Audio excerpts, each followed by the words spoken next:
Hello and welcome to Gardens Through History. My name is Hazel Gardiner. I'm a floral designer and keen horticulturist. In this series, I'll be visiting some of the most fascinating English heritage sites around the country. I'll be meeting the teams that help maintain them, learning about the history, and finding out how they keep these gardens as original to their designs as possible. I'll also be sharing with you the top tips and historical gardening techniques that I'm going to learn. Whether you're a seasoned professional or just starting out, there'll be something inspiring for you to use at home. Coming up in this episode, I visit Kenilworth Castle in Warwickshire, which is home to a stunning Elizabethan garden, full of eye-catching blooms. Before I talk to the team about how the garden is maintained today, I need to discover how it was created, destroyed, and eventually restored. For that, I'm chatting to John Watkins. Hi, John. Hi, Hazel. Lovely to see you. Welcome to Kenilworth. So we are standing in the incredible Kenilworth Castle. Can you tell me about why and when this castle came to be? So it's in the 12th century that Geoffrey de Clinton established the castle here, built it on a mount where sort of two roads met, and it's sort of important geographical site in the Midlands. And it continued to be an important royal site. It was King John that developed the defences here. He built the walls around the castle and also developed the mere, which is a large lake that provided it with major defences on one side and also made it a very attractive castle to live in as well. The Earl of Leicester was given this by Queen Elizabeth I because it was actually his father that had first been given Kenilworth Castle, and he didn't hold it for very long because Mary I had him executed for supporting Lady Jane Grey.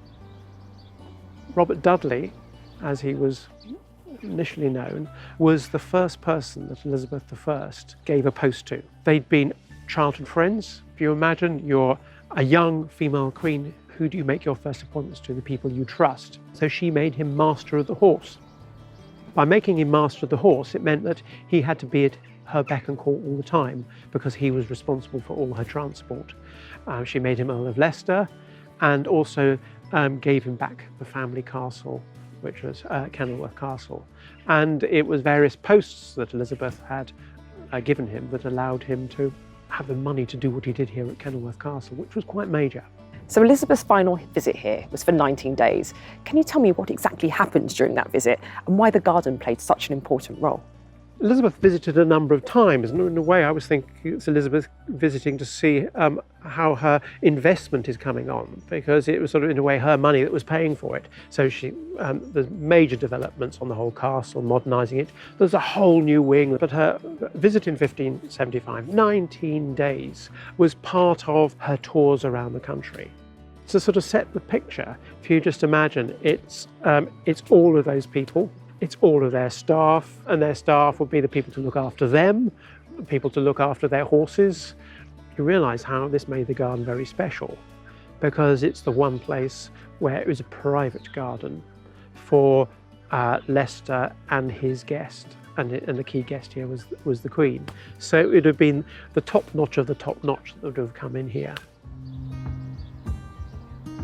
There's a man called Robert Langham. He had the job of plumping up the cushions for Privy Castle meetings. He had previously been a mercer. A mercer is somebody who buys and sells cloth. He wrote up a whole visit for 19 days as a letter to another mercer, and that allowed us to know about the garden now. This letter is really useful. First of all, it describes the structure of the garden. It describes a garden that is divided into 4 quarters, with a fountain at the centre, with an obelisk in the middle of each quarter, and it describes paths. It even describes what the gravel is like on the paths. But what is actually even more special, it tells us that's even much better than a plan. It tells us what it's like to be in the garden. And if you've got a moment, I'll read you a bit of Langham's letter because it brings it all to life. A garden then so appointed, as wherein aloft upon sweet shadowed walk of terrace, in heat of summer, to feel the pleasant whisking wind about, or delectable coolness of the fountain spring beneath, to taste of delicious strawberries, cherries and other fruits eaten from their stalks, to smell such fragrancy of sweet odours, breathing from the plants, herbs and flowers, to hear such natural melodious music, and tunes of birds. To hue in eye for mirth, summers, springs and streams. Then the woods, the waters, for both pool and chase were hard at hand in sight. The deer and the people, and that out of the east arbour and the base of the court, also in hand and view. The fruit trees, the plants, the herbs, the flowers, the changing colours, the birds flittering, the fountain streaming, the fish swimming, all in such delectable variety, order and dignity, whereby at one moment, in one place, at hand, without travail, so full fruition of so many God's blessings. So I think that really gives a feel of what it was like to be in the garden in 1575. It's been fascinating to learn about this garden. There really is something for every sense. It's just absolutely stunning. Thank you so much, John. It's my pleasure. Recapturing the stunning look of the gardens was a difficult task, not least of all because of the limited source material available. Recreating was the first step. The next was maintaining the gardens so they could be appreciated for years to come. To discover more, I'm speaking to Philip Correll, garden supervisor here at Kenilworth Castle. Hi Philip. Hello, lovely to meet you. So nice to meet you. So we are standing here in this beautifully maintained garden. Can you tell me a bit about how you decided to choose what plants went in here? Well, many of the plants, many of the information about we have in the garden was from the Langham letter. So he wasn't a plantman by any means. He described some of the plants. So they had the pear trees, we had strawberries and a few other bits and bobs, but he didn't know about the plants themselves. He did, however, describe that many of them were highly scented, which tells us that this was a gillyflower garden, which was a popular style at the time.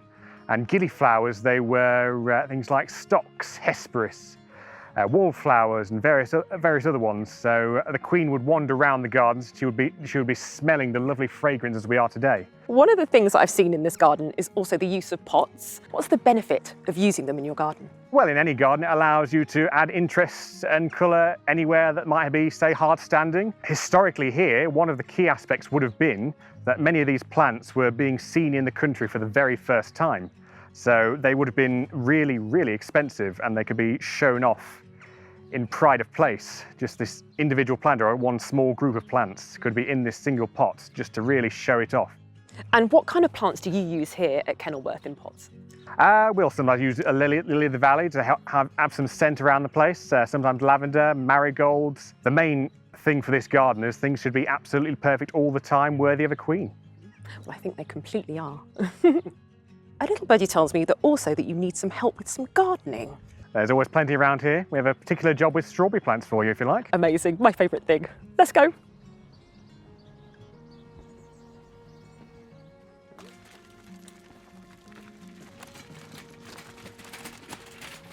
Park up just there. We'll go here. So, the gardens about this point are about 12 years old. They've started to develop some issues with pest diseases, with the planting plan being so as it is the same year in, year out. So one of the problems we've had is the strawberry plants planted around some of the edges have been dying off. So we have thrift around one half and then strawberries around another. So what we're going to do is basically swap them over. So this bed here used to have thrift in it, as thick as this one just here. And now it's going to be planted with strawberries, and they should thrive perfectly well. This first one here, they'll all be along the edge here. So I'm going to dig a little hole, and we're going to plant it like that. Yep. Firm the soil down, get any ones out of the way. Give the soil a nice ruffle like that so it's nice and smooth for the visitors. So the next thing to do would be with our fancy measuring stick. Yep. We're going to measure from the very centre of the plant just there, and with the second plant it'll go at the very centre of the end of the stick, and this way we know they are equal distance apart and they'll be all the same all the way around. So if you'd like to, doesn't matter exactly how, but it's roughly right, yeah. And just so they're all exactly the same for this formal garden. Gives you a guide, doesn't it? That's it, nice firmly firmly down, in. Contact with the soil.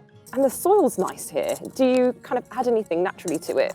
We will sometimes add some manure to it and various things throughout the year. Sometimes just topsoil, just to help beef up the plants so they've got all the nutrients they need to grow and flourish as they do.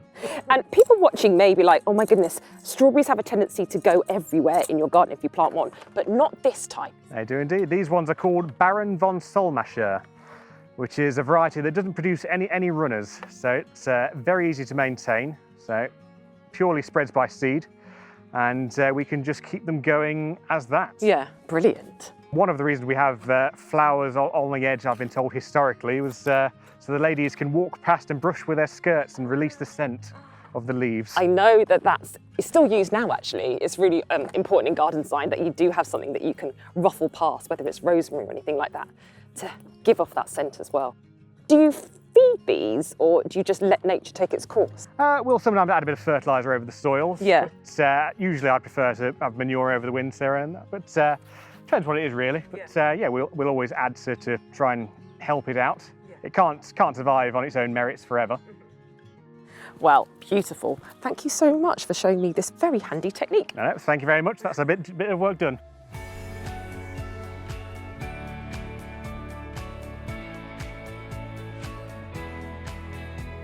I really hope you've enjoyed my visit to Kenilworth Castle Gardens here today. I've learnt some fantastic techniques that I really want to share with you. The first one is the use of pots. They're great. You can control the soil and you can grow herbs, vegetables, and obviously flowers. My second tip is to use vertical trellises and arbours.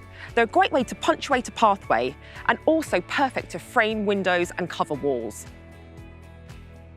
I really hope you've enjoyed the series and make sure that you tune in next time when I'll be visiting another fascinating English heritage garden.